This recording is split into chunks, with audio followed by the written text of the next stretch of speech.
Hello, everyone. Welcome to Bagels and Bagels 2023.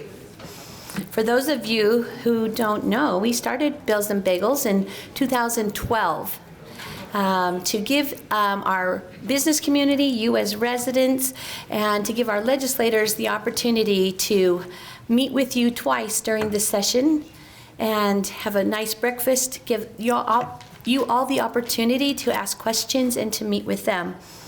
My name is Carrie Malkovich. I sit on the City Council for the City of Woodland Hills, and I have been involved from the beginning. I would first like to ask you all to silence your cell phones if you haven't already. We are recording this for SF-17, and we want to acknowledge them and appreciate their assistance in letting those who can't come today be able to view it on their cable channel. I'd like to if you haven't had a chance to get breakfast, it's just right out here in the hallway, and come right back in. I'd like to recognize our sponsors. We have Scott, where are you? Scott Barlow from Revere Health has also been here from the beginning and has graciously provided our breakfasts for both of our Bagels and Bagels every single year. So we want to acknowledge him. Rick Nelson, our superintendent of Nebo District, allows us to use his facilities. As you can see, we've normally held it here. This year we are dividing it between two locations, and on your middle of your table is the location for the next meeting on February 11th, but we appreciate the superintendent and the board for allowing us to use their room. And then finally, the Spanish Fork, Salem, Springville, Payson, and Santaquin and Mapleton, Springville, Mapleton, I'm saying that all wrong, but the chambers of the South County for inviting and getting the word out, making sure their members are well informed of what's going on. So we appreciate all of those sponsors. Are there any city, county, state, or federal delegation in our audience? Please stand if you are an elected. Thank you. We have mayors, members of city councils, we have our county sheriff, we have a school board here, and of course, county sheriff, stand back up. You know I'm going to do it. It's his happy birthday. I told him that we wouldn't sing, but, you know, sing in your heart. We're just grateful that we have great law enforcement in our county, and we appreciate all that you do for us, Sheriff. It really does make a difference. All right. We will say the Pledge of Allegiance. Nelson, would you lead us in the pledge? It's right up here. All right. Please repeat the pledge after me. I pledge allegiance to the flag of the United States of America and to the republic for which it stands, one nation, under God, indivisible, with liberty and justice for all.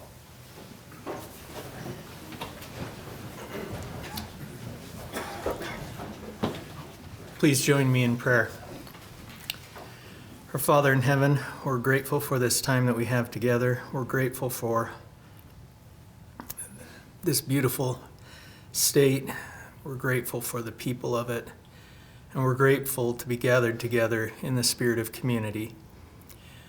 We ask that Thou would bless us, that we might be able to listen and also give feedback to those who serve us at the state level. We're grateful for their service. We're grateful for the work that they do.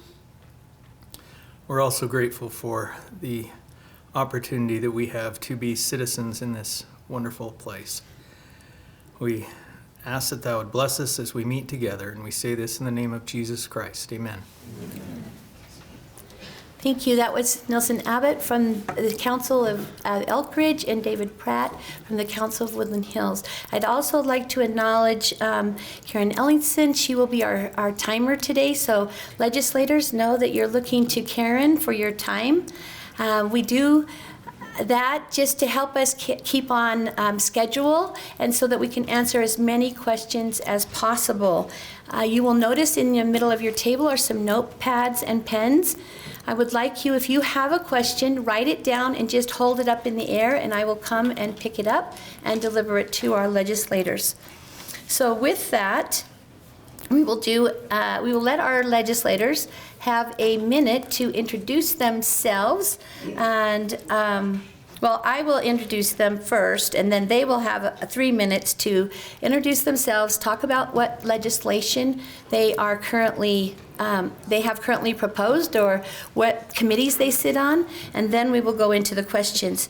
Mike McKell, as you know, we redistrict this year, so if you're used to the districts we had before, it has changed. So Senator Mike McKell is now District 25.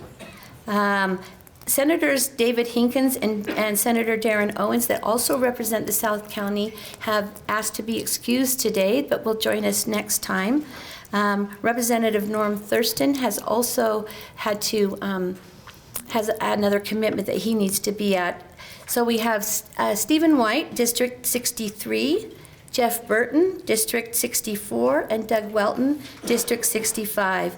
Kind of Springville, Mapleton, a little bit of Spanish Fork, Salem, Woodland Hills, parts of Salem, parts of all of Spanish Fork, and Elkridge? Peace and Santa Fe and Elkridge. Okay, Peace and Santa Quiz, and see, with redistricting, you never know where their lines were redrawn, but we want to welcome them here, and we're grateful that they've taken the Saturday morning to do that. So with that, we will start with Representative Welton and go down the line. Take 3 minutes and introduce yourself, talk about your legislation and the committees you're on. Thank you. It's good to see everybody here. One of the ways I was asked at the beginning what my why was and how I got involved, and some of that was just starting to come to these events. I'm a history education teacher by trade. And so I like talking about government. I like talking about the foundation of our country. And those things are really important to me. And so I try to get my students involved, which led me to get involved. And now, after going to Bagels and Bills and a bunch of different events, I'm now sitting up here. So I'm grateful to represent the people in Payson, Santaquin, Elkridge, South Utah County. They are fine people, and I feel very proud and very humbled. Let me just talk about a couple issues that come up that are of interest to me. Obviously, education is an educator. I'm the only active educator in the House, and we have one in the Senate, and so that's a big issue for me. And I don't think it hurts to have 1 out of 75 members in that body as an educator. Some bills that I'm looking on, transparency is a big issue for me, having come from city government, so transparency is a big issue for me. I've got a couple bills in this space that I've ran in the past and I'm running right now. I've got a water use. We're proposed to spend $500 million on saving the Great Salt Lake. And so I've got a simple bill that just says public golf courses should let their people know what their water use is. And it's a very simple bill, and surprisingly that got a lot of pushback in committee already, and so we've got to go back and revisit that. Library use in public schools. I've got a simple bill that I think is pretty straightforward, where we're trying to give parents access to what their children are checking out from libraries, from school libraries. Not trying to weigh in on the issue as far as what's an appropriate book or what's not an appropriate book. I think parents have the right to do that. Our districts have great processes in place. But if we have that transparency where you know what your child is viewing in schools and what they're checking out, then I think that helps lower temperatures in the room. I think it's a good bill. So those are interesting bills of interest to me. Public safety is another interesting one. Our sheriff is back here. I worked with him on a lot of bills. A lot of them have fallen through on a lot of our ideas. But one of the things that I found out in city council, and I'll get back to this bill later, but I'm working on some bills to help with recruitment and retainment of high quality law enforcement officers. Making sure people are aware of naloxone when they get opioid prescriptions. Yeah, and so those are kind of the big bills. I've got several others. I'm also on the transportation committee this year. I asked to be on that committee. We have a lot of transportation issues in South County and Utah County as a whole. We're the fastest growing county in the state. And so it's important that we have a seat at the table when it comes to transportation issues. And so I look forward to serving our communities in that capacity. Good morning, everyone. My name is Stephen White, and thanks for coming out on an early Saturday morning. You guys know how to party. I mean, we could be home watching cartoons or skiing or doing a lot of other things here. So thank you for being here and being so involved. I see some of the younger guys right here coming out early and some good grandmas and grandpas out there. Just appreciate everybody's involvement and looking across the room. Everybody's involvement from schools and education and business and community. This is truly, I view it as a team sport where we're all literally working together. So it's a privilege to be with you. My wife, Roxanne, who's at back of the room there, we're not able to see each other very much, so we're on a morning date. So thanks for joining our morning date. We have 5 children. We just live up the road here in Mapleton. It's a privilege to represent House District 63. This legislative session, I've been asked to serve on a couple of committees. One is the Business and Labor Committee. And yesterday was a new experience for me. This is my second session. I was asked to chair, as the vice chair of that committee, chair a first legislative committee. So it was a good, interesting experience. I learned a lot too. Also serving on the Appropriations Committee called Business, Economic Development, and Labor. Also on the Committee of Law Enforcement and Criminal Justice. And then several months ago, the Speaker of the House asked me to serve as the co-chair for the Commission on Housing Affordability. And I was grateful for that because it's something we're experiencing right here in South Utah County, all of the growth, the housing challenges throughout the state. So that's an area of focus I'm spending on this legislative session. We'll be having a couple of bills about housing and be able to talk about that maybe a little bit later here if there's some questions, but just providing housing that's affordable.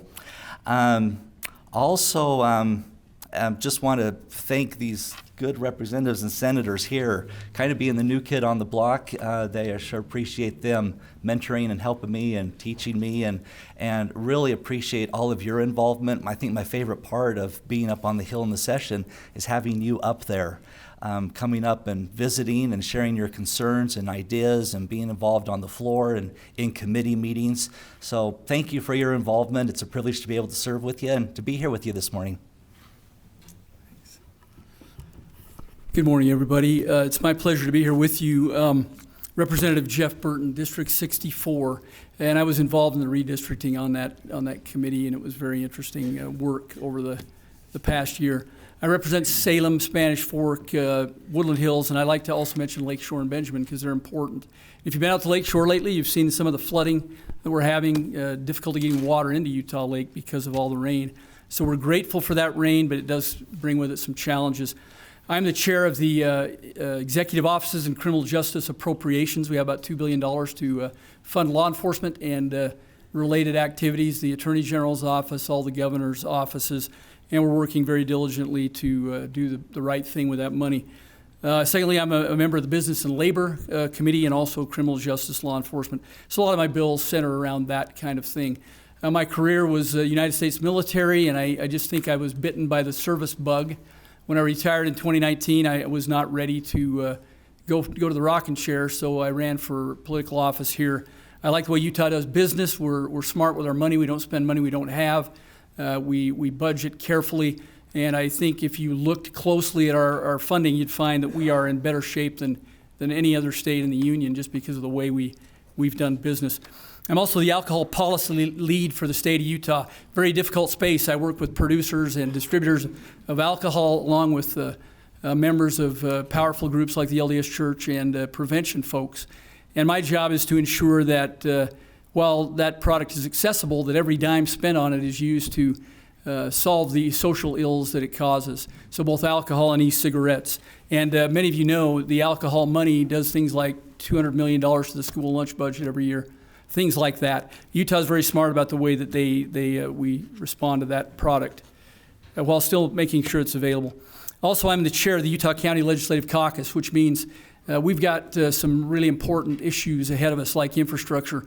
Utah County is the fastest growing county in the state, and we've got to get ahead of it. We don't want to be another Eagle Mountain, and so we are working very hard, and Senator McKell's going to talk more about that. But last year, we were able to bring all of the Utah County legislators together to vote together we got 9 of our 10 budget priorities, and I think it's important that we keep our eye on that ball so that we can stay ahead of that infrastructure challenge.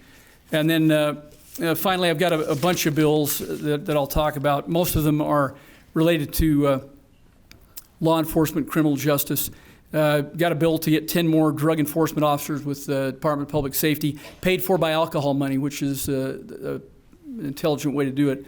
And then tightening DUI laws, increasing security measures in our prison facilities. And we're also working on cybersecurity, because whether we like it or not, the future's here. And we've got cyber criminals, and I know most of you have experienced this in your own life. You got to protect your information. We're working hard to do that. And I'll leave it at that. Thank you. Thank you, Jeff. It's really good to be here again this morning. We've been doing this for a long time. I want to give a special shout out to 2 people. Rick Nielsen is in the back.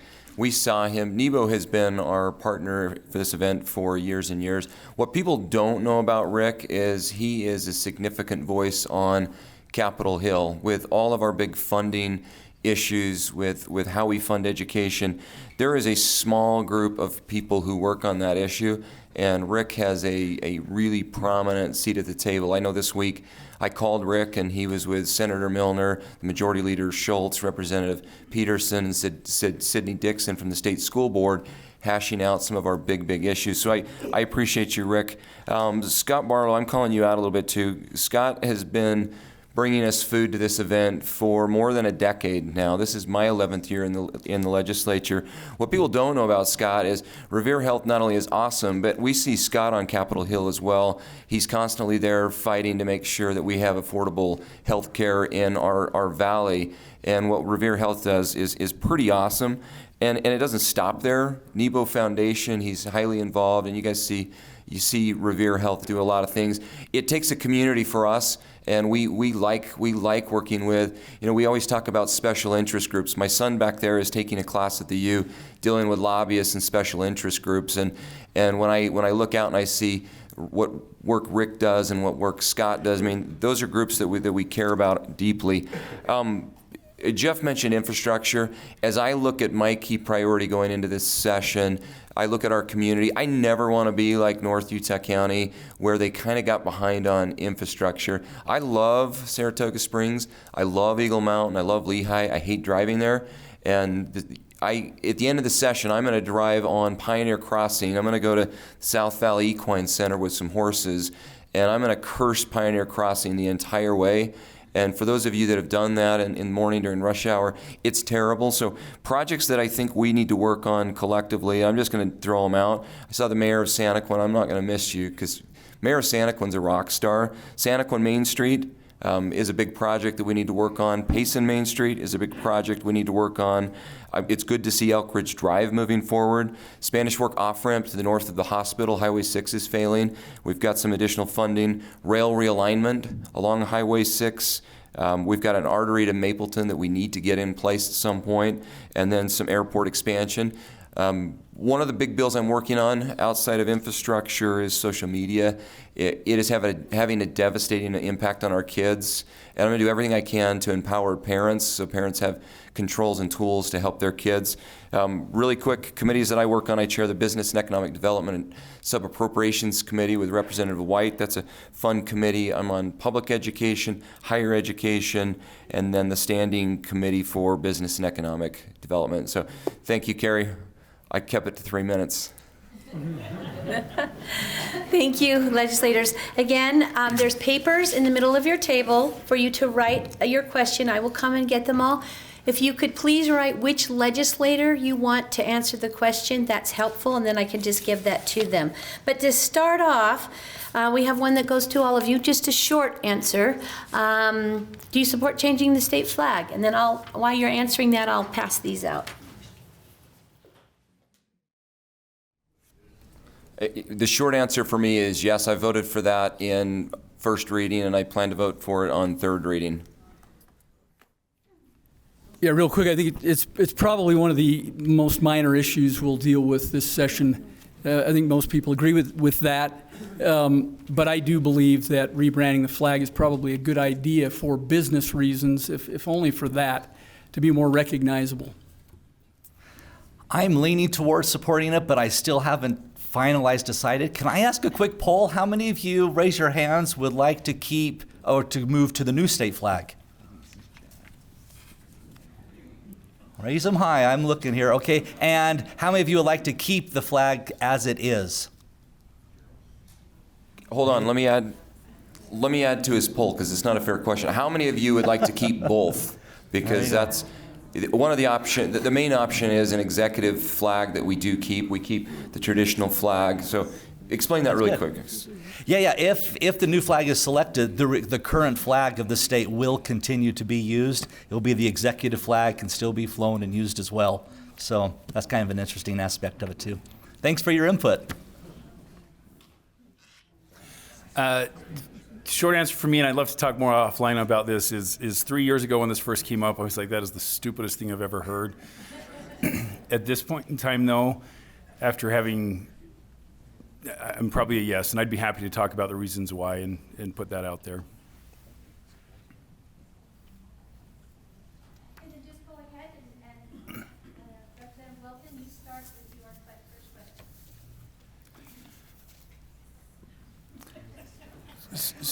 So all of these deal with the same issue, and that is something called HB 215. And as the fellow educator, I get to start this conversation here. So these are all kind of similar, and so I'll share my as an active educator, what are your thoughts on HB 215, tying teacher compensation to vouchers? It talks about oversight and accountability. Talks about why myself, Representative White, and Thurston switched our votes. Anyway, and about splitting bills. So this is a tough bill for me, and if you're in this space, you probably shouldn't be emotional. It was very hard for me when I talked to teachers on Monday and Tuesday, and they came up to the Capitol, and they have very significant issues, and so let me talk about a couple of things. So it's very interesting. So in education, for us to get any funding, we have to have outcomes that are measured. My wife is a speech language pathologist, and they have to measure preschool kids and their growth 3 times a year in order to get any funding, and their funding is tied to that.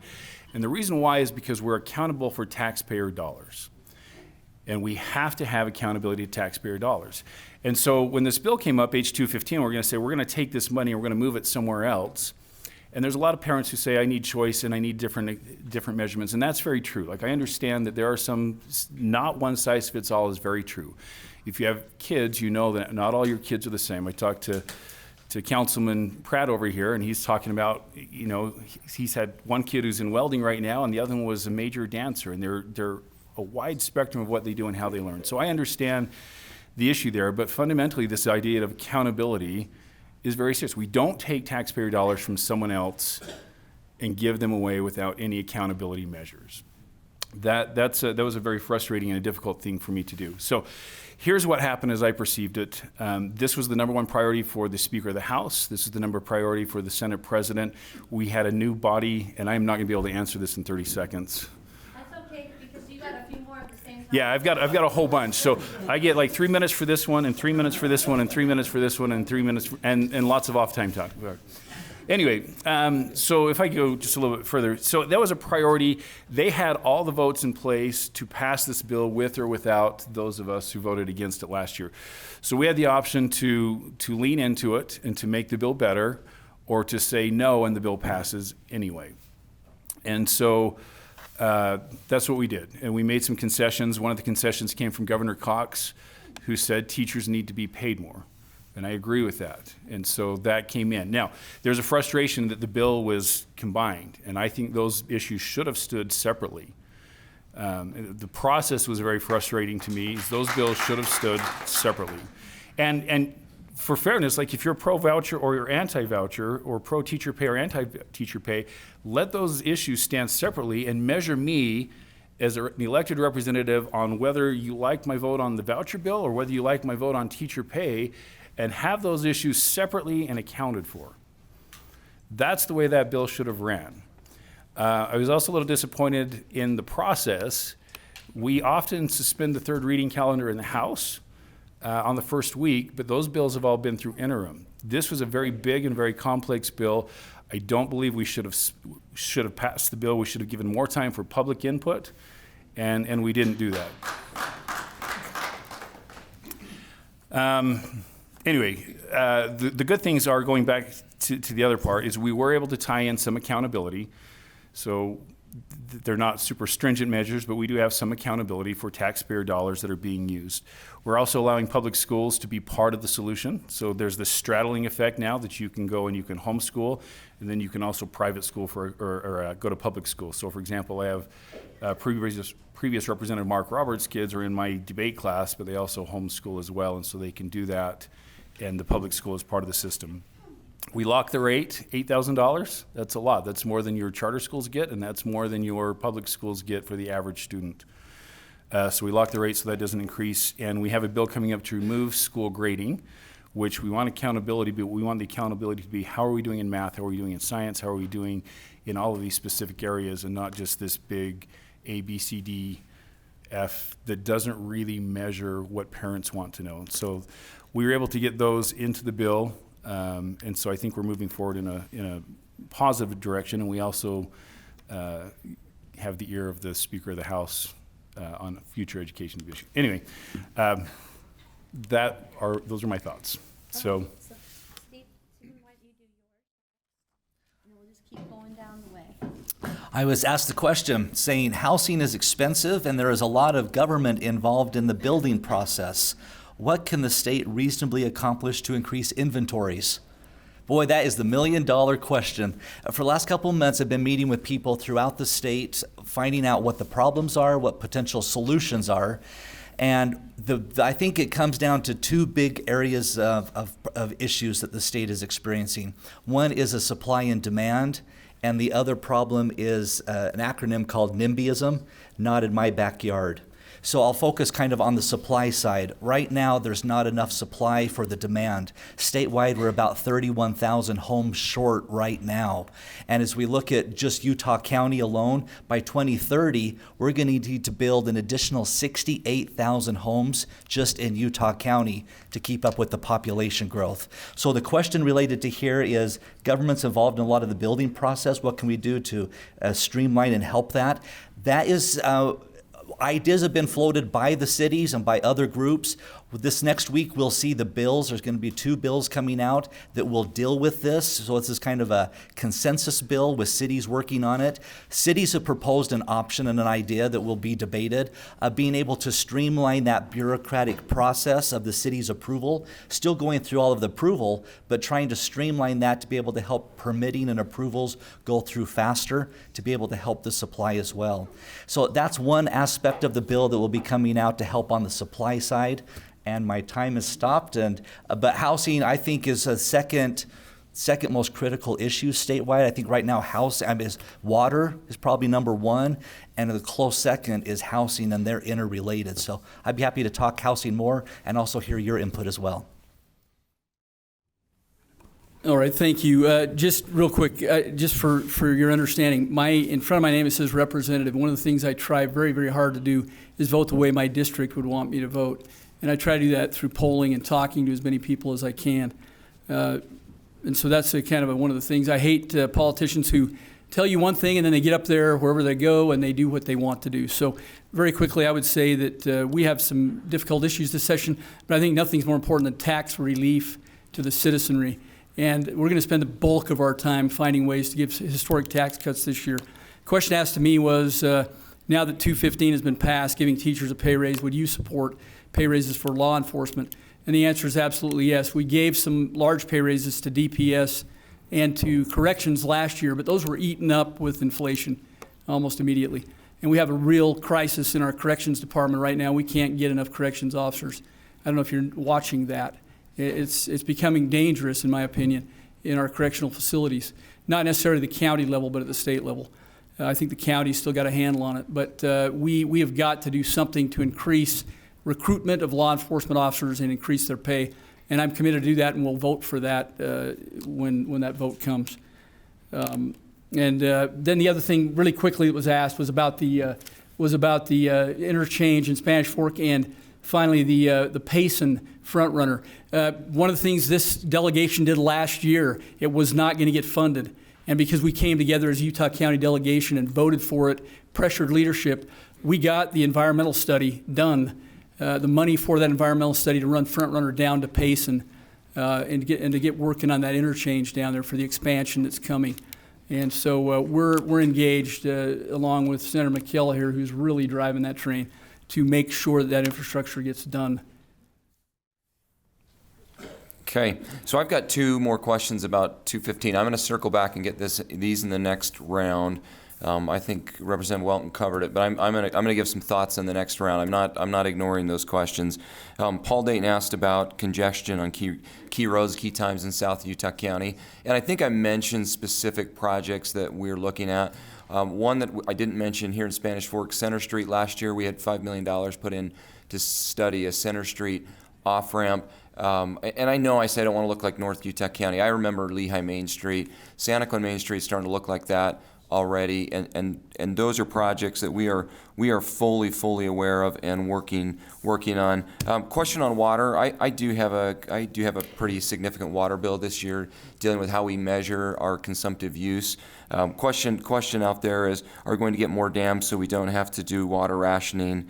I don't foresee any dams in South Utah County. One thing that's a misconception is that we don't have enough water in South Utah County. That's actually not accurate. When we had water rationing, Spanish Fork had plenty of water, Santaquin has plenty of water, Payson has plenty of water, Springville has plenty of water. When we do ag conversion and we build out South Utah County, we are actually unique. From Provo to Santaquin, we actually have plenty of water for ag conversion. That doesn't mean we shouldn't be part of the solution. Other parts of the state have really significant problems. Thankfully, a lot of really good leaders made some really tough decisions before we ever got involved. So that helps. Last question, can the state better support mental health? Is there any funding earmarked to do that? Representative White's over at Rocky Mountain and Norda, the combined campus, they've added some new cohorts so we can have more mental health professionals trained. The University of Utah, we've also added some additional space for mental health. Mental health we're in crisis mode right now. We don't have enough professionals. We need more. And I think you're seeing the University of Utah, as well as our local institution in Provo, work to try to fill that gap. I think we're way behind. It's not sexy to go and become a mental health counselor the way it should be, because we really need those folks. Okay. We'll come back to you, and you don't have to answer all of your questions at the same time. Just answer one and then come back. I only took half of them. I don't know if that's for you or not. Okay, this question says, what is the status of your bill on water and golf course? And if I have to cut my water use and track it, shouldn't everyone? So this is a surprisingly complex bill. I thought it would fly through fairly easily. The bill that I had just says that golf courses have to publish their water use. They've got to put it on their website, and then we want the state water department to track that as well, and so we can look at finding solutions. So if you've heard recently, we were spending $500 million, or that's the proposed amount, $500 million to save the Great Salt Lake. And a lot of people, when they have water rations and things like that, and we passed a bill last year that says we're going to meter everybody's water, and so they want to know what government in particular is doing with their water. And so this went before the bill. I had conversations with the League of Cities and Towns. They had no problem with it. They said, we're okay with this bill. I had a conversation with the Golf Association. They had no problems with it. And I got to committee and they said, my golf course in Brigham City, if I track the water, then people are not going to come to, they're going to be mad at this and they might shut us down. So the whole point is just for transparency. So, and as a former council member, I want to talk about the golf course and the good and the bad, and Gladstone's a beautiful golf course, and I can say, hey, it's an economic driver for our community. It brings this amount of economic impact to our city. This is the water use that we have, and this is what we're doing to conserve our water, or this is why we think we're doing a good job already. But it creates that place for an open conversation with your elected officials as one of your election topics, and say, hey, let's talk about this. So I'm going to bring the bill back. It might end up being an interim bill. We're going to change it. Interestingly enough, do you know who didn't complain about this bill? Private golf courses. Didn't say a word about that. They didn't care. It was our local community golf courses that had the bigger deal. So we'll bring it back and see what happens. The question is regarding housing. It reads, with cities throughout the state having over 90,000 lots ready to build, most in some areas, various areas, why is the effort to increase this number being held over municipalities' head to zone or allow the legislature to do our zoning? That is a really good question, and that is one area we're trying to figure out. There's about 90,000 lots statewide that are permitted, but builders aren't building on that. We're trying to find out why. One of the reasons that we're seeing from data is that the infrastructure in a lot of those areas aren't established, the roads, the sewers, the infrastructure to be able to build. That's one of the reasons, but we still got to figure out, we're digging into the data of why that is the case. The thing that I've really appreciated is that our communities right here are really an example to the state of what is happening with affordable housing. Our mayors and our city councils here are looking at affordable housing. They're working towards that, and I think just a great example to the state. There are some cities throughout the other parts of the state that aren't following the good examples right here. I'll tell you one quick item that's kind of bubbling up. This will be something that will be, I think, vigorously arm wrestled over. Back in 1996, there was a state law passed that all cities had to have an element of affordable housing in their master plan. Some cities, and most cities are doing that. There's some cities that haven't been doing that. So the question is, for the cities that aren't doing that, what should be done to help them follow existing state law? One of the ideas that have been proposed is that the cities that are following state law with affordable housing with their master plan continue to receive some funds called B and C funds. And the cities that aren't following state law would not receive the state B and C funds until they start following the state law. Now, that's a big controversial, that's kind of a nuclear option out there amongst cities. And so that's one that's being adamantly debated back and forth of what could we do to be able to help cities throughout the state that aren't following potential state law. But I'm really grateful for the example that we're using here. For example, just Spanish Fork, that's an example that's being used at the state of how the city council and the mayors are working together to do that, because I believe the best decisions are made locally. We want local control, local decisions, and what is that balance of state to be able to keep local decisions made local. All right, thank you, and I'll apologize in advance to the writer of this question if I don't answer it properly. Please grab me after if I missed points, but they talk about spending, and that 2/3 of our money is Medicare, Medicaid, Social Security. I want to relate that to mental health a little bit, simply because it's dear to my heart. My wife and I ran a suicide support group for over 18 years. We have an epidemic in our country right now. It's very sad when you see more people taking their lives than we're being lost in the height of our combat operations in Afghanistan and Iraq. And we have a problem in Utah with accessibility. Senator McKell mentioned that. We're like 49th in the union for the number of doctors in the state. And so one of the things that we're working to do, how many of you knew, raise your hand because I'm curious, how many of you knew we have a new private medical school in Provo? And how many of you knew that it's larger than the class at University of Utah? Yeah. This is doctors of osteopathy. So they're not MDs, they're DOs, but they're very highly capable, and they look at other options other than just cutting and medications. I think it's incumbent on us to support them. We worked very hard last session with some of the money we had on the medical side to make sure they have residency opportunities in Utah so that they will do their residency here and stay here. And then finally, with regard to Social Security, real quick, we did do a tax cut on Social Security 2 years ago for low income. And many of you, if you've retired like me recently, you feel like you're low income because your income dropped significantly. We're going to look at that again to see if we can drop it even further to help give tax relief. We don't believe we should tax federal Social Security with state tax, but it's a big lift to get us there. So we're halfway there, and we're going to work more on that this year. Thanks. Thank you. And that exemption amount is actually $62,000. I mean, 80% actually qualify under that. I'm going to address House Bill 215. I've got 3 questions. I'm going to read one of the questions. I think they're all kind of the same thread. We could spend 2 hours talking about this issue, and I know some of you would stay for the 2 hours, and some would go home. So let's not do that. But I know you all say that you love public education, but you voted for House Bill 215. All groups that love public education made it clear that they hate House Bill 215. All groups that hate public education, like ALEC, Sutherland Institute, Libertas, etc., love House Bill 215. Why do you only listen to the ones that oppose public education when you cast your votes? I represent this community. One thing that I would say to this issue, and it's a complicated issue, I kicked out a poll. I've got more than 600 responses. I don't really care what Alex thinks. I really don't care what the Sutherland Institute thinks. I really don't care what the Taxpayers Association thinks. I care what we do down here and how it impacts our kids. I pulled it down here. There was, it wasn't a huge majority, 59%. Of those that responded to my survey supported this change.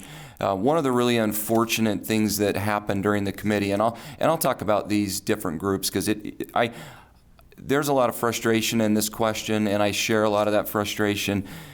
We had an individual that worked for the group that wanted the legislation, who said in a hot mic that she wanted to destroy public education. Her name was Allison Sorensen. I went on record calling on her to resign. I think she should resign. I don't think people like that should have a seat at the table. During the committee debate, the Taxpayers Association of Utah came before our committee, and I thought it was interesting. It doesn't feel like a tax bill to me. I asked the Rusty Cannon from the Utah Taxpayers Association, it's interesting, Rusty, that you're before our committee. How are you going to measure the success of this program for taxpayers? And he responded by saying, well, if parents come back to the program, there's probably a line at McDonald's right now. That doesn't mean the food is good, right? I think it's a terrible analysis. But one of the things that I would say back to the bill itself, we represent the entire community, and there was a lot of support for and against. I think Representative Welton covered a lot of the concessions that really mattered in that bill with some of the accountability. This is a program as well that's capped at 5,000 students. That on average would be maybe 4 kids from each school. School grading came out. That's something that's been a burr in the side of educators because it's a terrible metrics. It hasn't been helpful. The amount that would go, and I think that another important part. And I think Doug addressed this really well. We are doing historic increases for teacher pay at the same time. So the message that we hate educators is not accurate. I think the message is we really truly want to focus on kids first, educators as well. So you're going to see a $6,000 increase to educators. $4,000 will actually be in compensation. $2,000 will be in payroll expenses. And on top of that, we are going to increase the WPU. That's the weighted pupil unit. We're going to raise that by at least 5% on top of the salary increase. So it's a significant year. And I understand that there's people mad on both sides of it, but that's kind of the balance that we have to face. And I will stick around afterwards, and I'm happy to stay for another 30 minutes to discuss this issue. But I appreciate the frustration. And just to be clear, our special interest group that I think all of my colleagues are focused on are the kids in the state of Utah. It's not the Taxpayers Association. It's not Alex. It's not the Sutherland Institute. It's the kids first, and then their teachers. Thank you. Just a side note, as you know, we value your time and we appreciate and respect our legislators' time.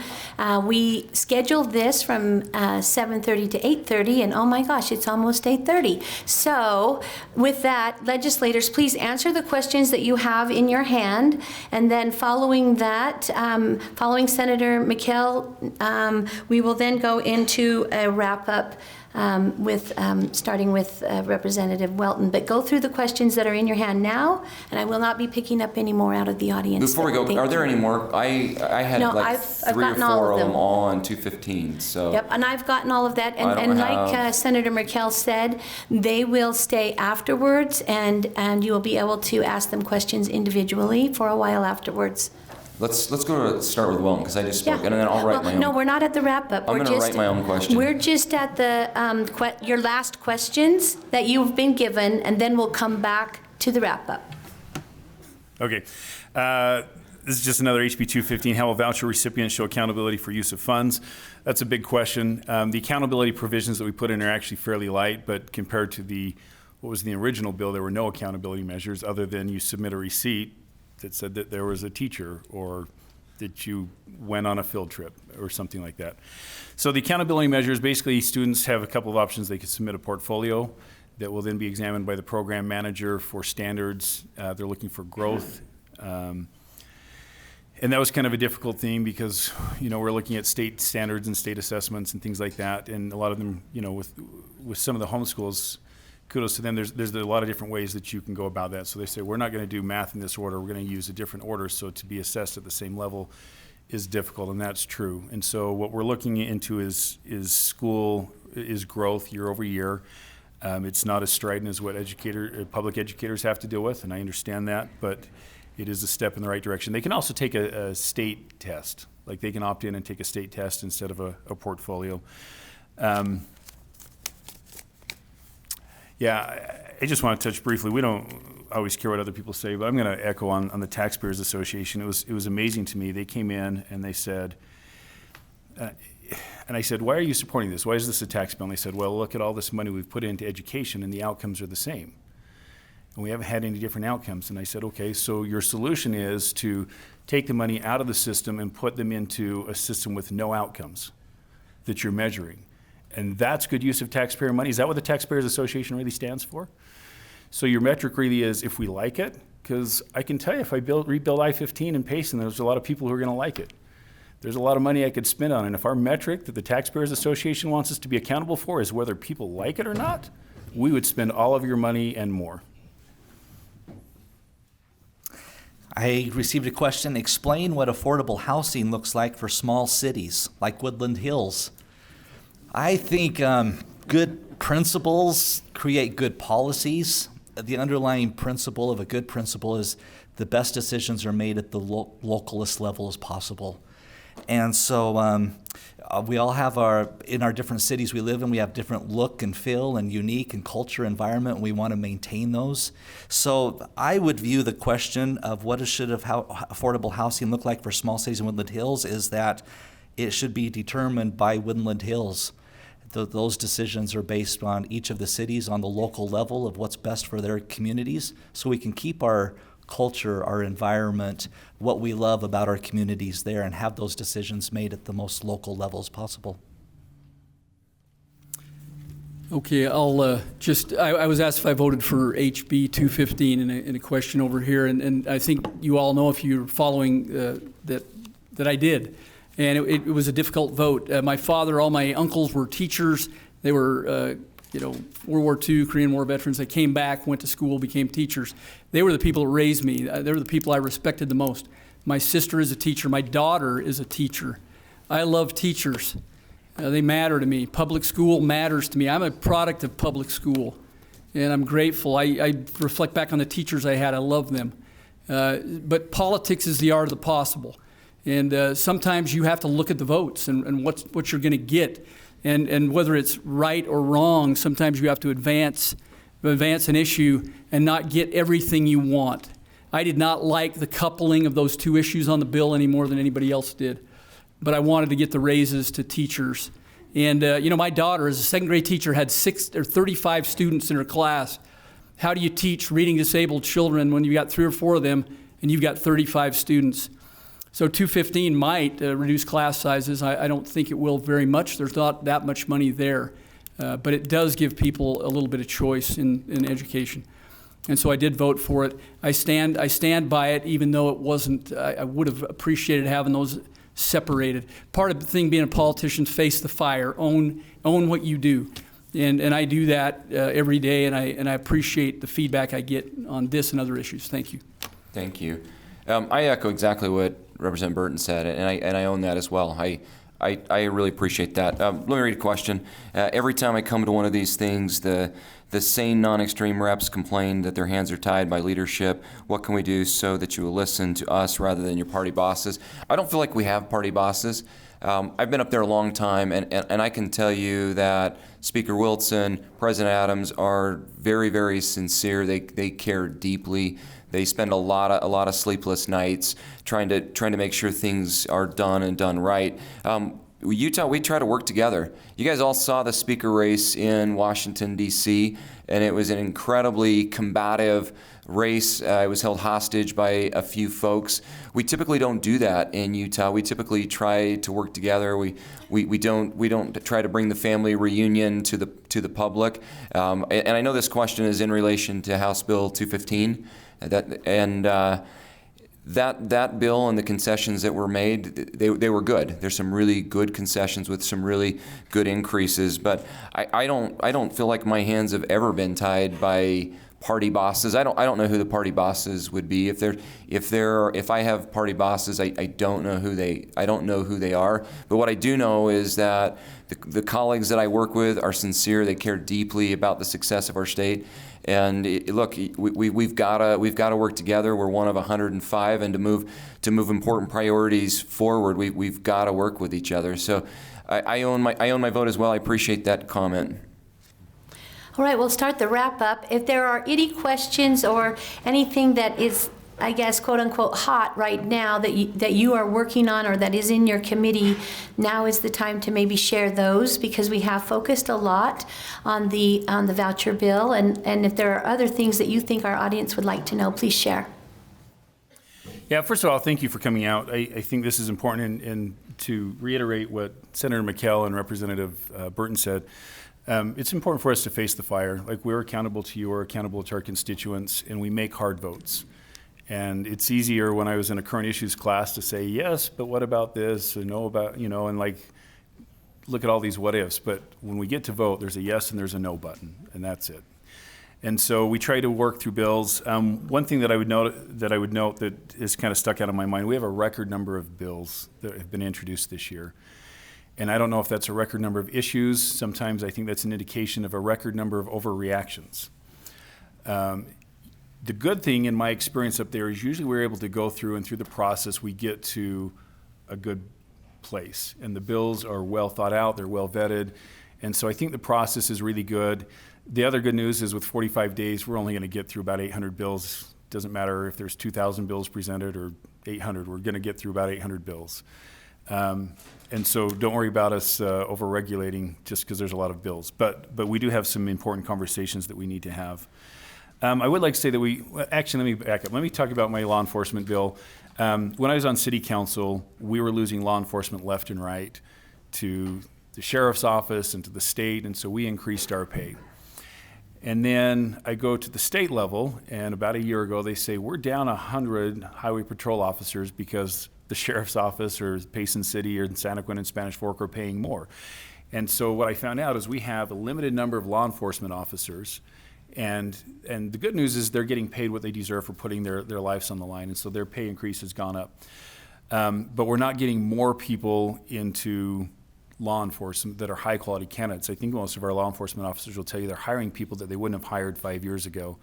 And so I have a bill that is to help them out, so if they stay 5 years in their local law enforcement entity, then we'll reimburse their college expenses for completed courses, because we want higher quality candidates, and we want people to say, hey, here's a good reason to go into law enforcement and stay in law enforcement. Anyway, thank you all for coming out. I appreciate you. If you want to talk about HB 215 or anything that's not HB 215, I would be happy to talk about anything afterwards. Thank you. A lot of the questions for me have been around housing, but I have 215 questions as well, and I feel the same way with colleagues up here, the way I voted for the different rationale, and I'd be happy to stay after and visit with you more about those areas. Some of maybe the hot topics in the bills, my focus is on housing, to be able to help that, to be able to, it's a free market solution. We have to keep free markets and the capitalism aspect of all of this. I need to be able to look at home ownership, especially for first-time home buyers, to be able to help our kids and our grandkids to be able to have homes to be able to live in that they would be able to afford. There's this missing middle concept of homes that are options that are available in the state. So it's those missing homes that seems to be a little bit more affordable than other types of homes.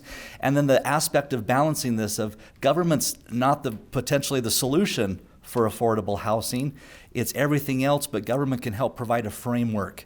So that is where the discussions are happening. I need your help and I need your input. This is a statewide issue.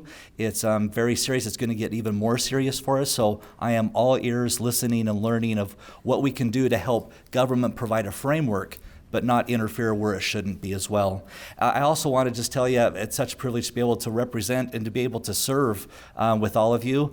I view that elected officials are not in charge. It's we, the people, are in charge. It's all of us collectively working together. And I value your input. Before the session started, I did town halls in the 3 cities I get to serve with, getting input and your ideas and recommendations on bills and issues. And after the end of the session, I'll come back to the 3 cities and do a post-session debrief and report back to you, show you exactly how I voted, why I voted, and be accountable for what's taking place and what I did up there as well. The other aspect, if you're not aware, for those I'm able to really serve and represent, each week I do a weekly newsletter, giving an update of issues and what's taking place, and show every vote that I did and how I voted for transparency and accountability. And so I just want to tell you thank you for your involvement and your help. This is a team effort, and it's a privilege to be able to serve and work with all of you. All right. Finally, I believe the most important thing any of us can do is to serve the people that vote for us. And when I was running for election the first time, what I heard from you more than anything was you're tired of politicians who get elected and don't listen to you. And so for me, my mantra is be accessible, be accountable. I try to answer every single mail or letter I receive or every phone call personally and not have some intern or somebody do that. It's challenging. But it's important that you understand that I get it, that I work for you, that I'm not here for a long time, but while I am here, I better do some good. And so politics is about trade-offs sometimes. That's the difficult thing for most of us, having to make trade-offs when we want the whole enchilada. So I'm going to try to be always be accessible to you and accountable to you. I think the most important thing we can do up there is protect our children and our communities. I resist any of these bills and movements to defund our police. I love our police. They're not perfect, but they have a very, very difficult job. They have a very difficult job of keeping us safe, keeping people that shouldn't be in society locked up. And so I'm all over the Department of Parole and Pardons, and we're really looking at the way they decide who gets to be released. We've got some real problems in our criminal justice system, and I'm committed to getting those fixed. And then finally, being fiscally responsible. You have to balance your checkbook. Why shouldn't government have to balance theirs? That's why I'm committed to Utah politics, because we're doing that, and we're doing that better than anybody else. We have a diversified economy. We are ready for anything that comes because we've been fiscally smart and we've saved a lot of money. We're paying for major road projects with cash. I don't know if you knew that, but some of the bonding that we did in the past isn't happening because we have money.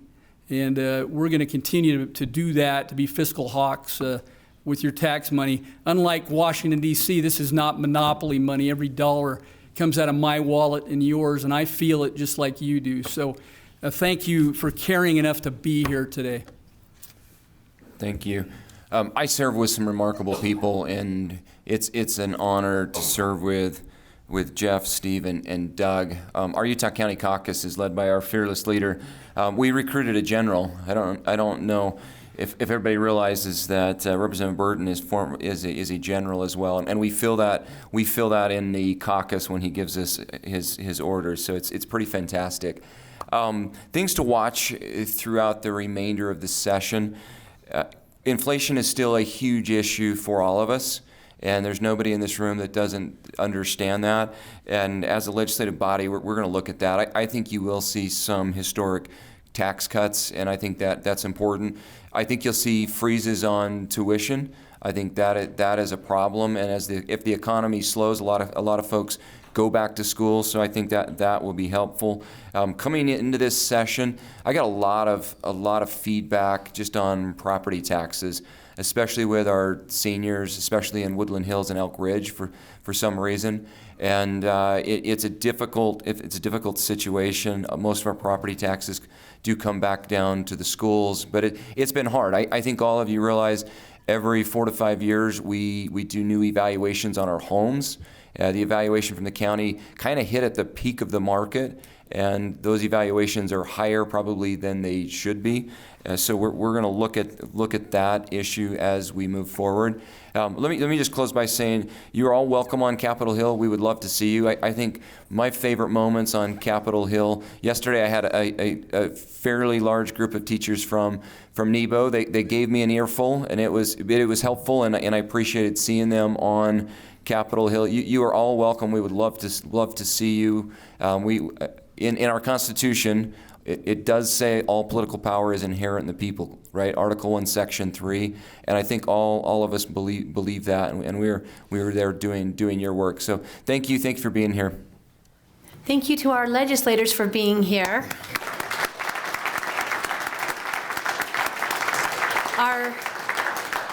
Our last Bills and Bagels of the session, again, we have them twice, we have the paper in the middle of your table if you have not seen that yet. Just note that location change to the Nebo District Summit Center, which is located at 165 South, 700 East in Springville. Same setup, same legislators, maybe a few more, and same breakfast. So again, we appreciate you being here, asking the questions. The legislators have a little time to stay after for individual questions if you would like, but thank you for being here.